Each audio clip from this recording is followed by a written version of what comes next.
So that all happens in BAT, brown adipose tissue. And the main function of BAT is to protect us against obesity and to protect us against the cold. By burning fat to get rid of excess storage of energy and to keep us warm. And essentially all obesity is an imbalance between energy production and energy expenditure.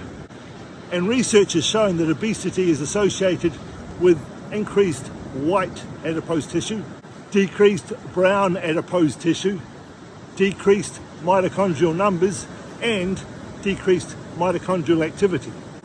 So in summary, Panax ginseng containing compound K increases UPC1 levels, which decouples mitochondria from energy production and allows them to produce a lot of heat as well, which mimics the effects of cold thermogenesis by increasing energy expenditure and converting white fat to brown fat.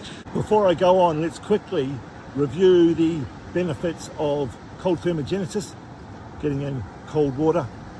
I made a video once a long time ago when I had my farm sitting in the creek which ran down from my farm at Tamborine Mountain in Queensland, where I talked about the mnemonic bread. I've changed that slightly now, changed it to cold bread. So cold means cold shock proteins, which are the same as heat shock proteins, and cold and heat shock proteins are involved in the folding of proteins in the body and also correction of misfolded proteins or the destruction of severely damaged misfolded proteins. So cold shock proteins.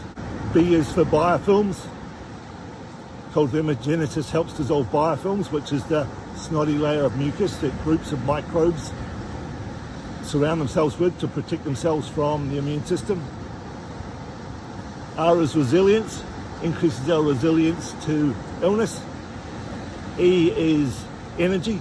We produce more energy because of the production of brown fat by cold thermogenesis, and brown fat is brown because it's full of mitochondria.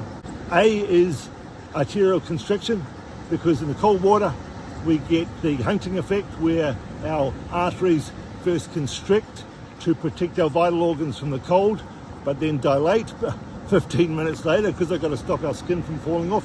So you get that dilation constriction effect, which is exercising the endothelium, which is our biggest muscle in the body. And like any muscle that we don't use, it starts to get stiff if we don't use it, and stiffening of